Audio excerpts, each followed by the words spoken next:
Ни казва още нещо. Вечер ще го очакваме по-късно. Миналата година спечели реколта 2010, след това е новата ни актуална реколта 2011. Не ги план да бе. Още същия не е пранта, просто е нова реколтата, купажа е същия също. По-плодови, по-ароматни и по-летни баната, не са толкова натварени, да не се усещат толкова в тия тъмнини толкова.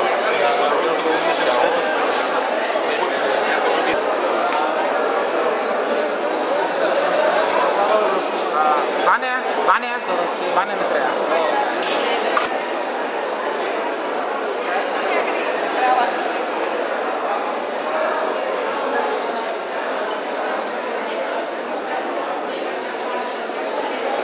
От фестивалът на розите, традициите и изкуството в Казанлък през 2012 година.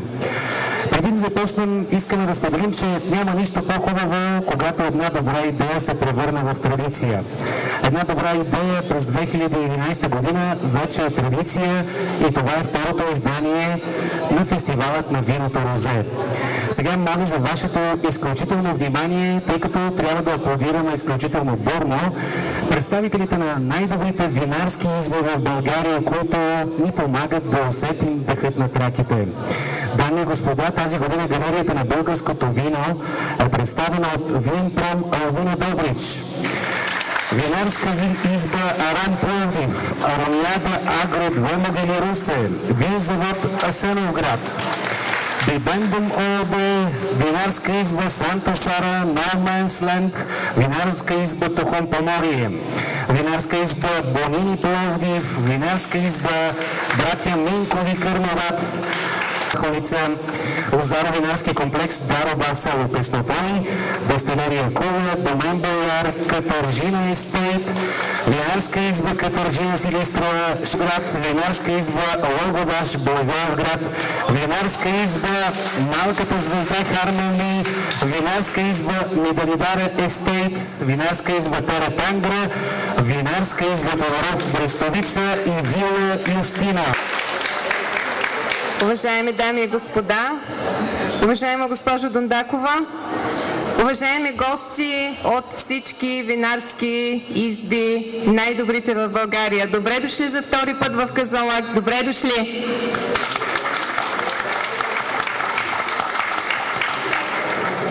В Казанлък от миналата година започва една страхотна традиция. Розето, виното на боговете и розите в Казанлъшката долина да омайват с аромата си, с уханието, с силата и красотата си гостите на фестивала на розата всяка година от тук нататъка. Тази традиция се организира от семейство Дондакови, на които тази вечер искам специално да благодаря. И особено на Анна Дондакова, която е един изключителен ентусиаст, висок ценител на качеството на организацията и на всичко, което прави, в което тя влага голямо сърце, много голям ентусиазъм, родолюбие и желание Казанлък, нашия град Казанлък, наистина да привлича всичко хубаво, което можем тук да представим по най-добрия начин. Какво по-хубаво от розите, какво по-хубаво от виното? Виното и розите, които винаги са омайвали света. Добре дошли на фестивала на розето 2012. Искам да благодаря на всички участници от 25-те изби, които ще бъдат тук 3 дни в Казанлък и ще ни дадат възможност да се насладим на хубавото вино. Аз имах удоволствието да усетя вкуса на само няколко изби и се надявам вие да имате удоволствието да направите това днес, утре и в неделя и да отнесете в къщи онова качество, което наистина ще ви направи щастливи. Бъдете щастливи в Казанлък и тук на фестивала на розето.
Скъпи гости, здравейте, приятели на виното! Всъщност истинските организатори на този млад и красив фестивал са тук пред вас. Доста се вълнувам, простете. И вие току-що чухте имената им. Аз ще добавя само още едно име и това е на регионалните менеджери на Минерална вода Девин. Защото добрата воля на всички участници, отделените от тях средства, време и внимание представляват красив и ценен жест на дарение за нашия град, за празника на розата и за всички вас. Да им благодарим!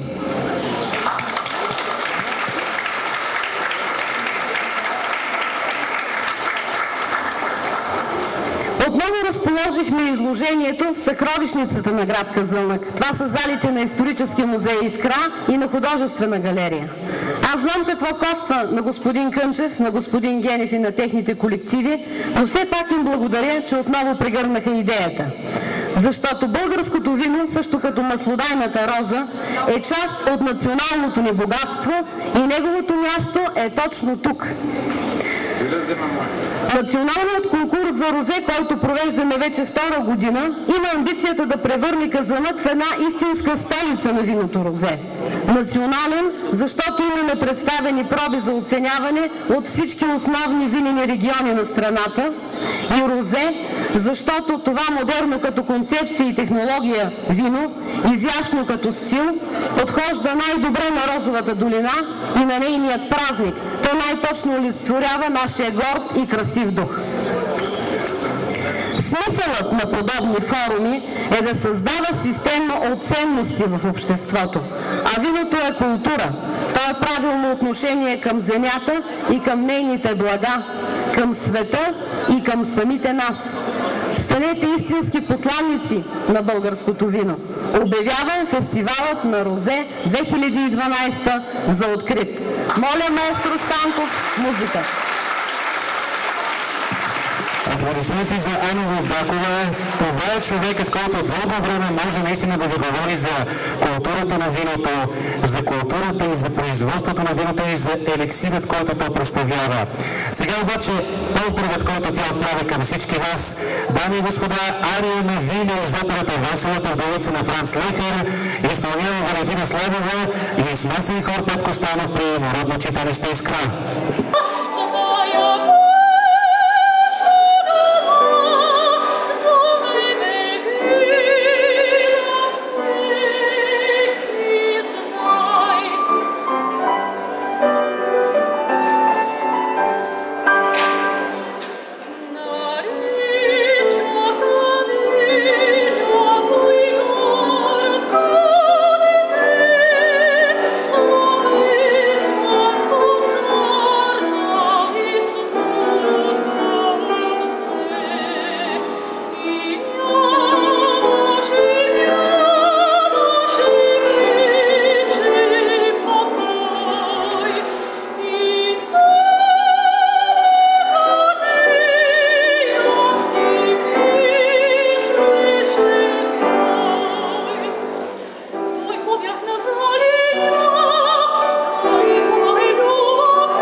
Напред искам да поздравя всички гости от близо и далече, както и всички участници в фестивала на виното Розе 2012.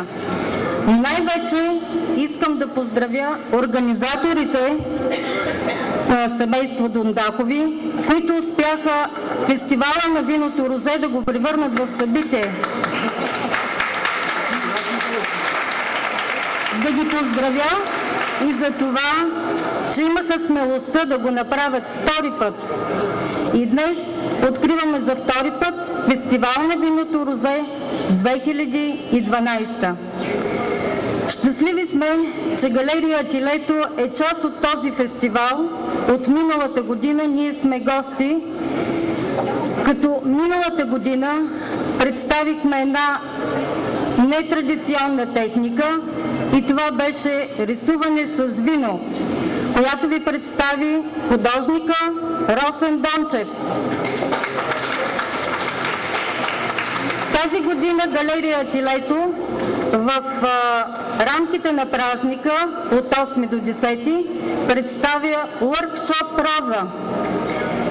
И в този workshop ние представяме изложби, демонстрации, направи си сам. Ще започна с изложбите картини с рисуване с вино, икони и най-новото ухаещи рисунки. Това е една нова техника, която ви представяме. Рисуване с етерични масла. И това ви показва художника-иконописец Росен Дончев. Рози от хартия с демонстратор Красимира Бъчварова. Рози от плат с демонстратор Нефизе Куюмджиева. И рози рисувани върху коприна ще покажа аз, заедно с моите възпитаници от школа Арт Линия. Който желая да види това, може да го направи в тези дни, а който иска, може да се опита с наша помощ да изработи или да нарисува своя роза. Вече имаме гости от Габрово.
в България за 2011 година, каза ученката Вана Панова.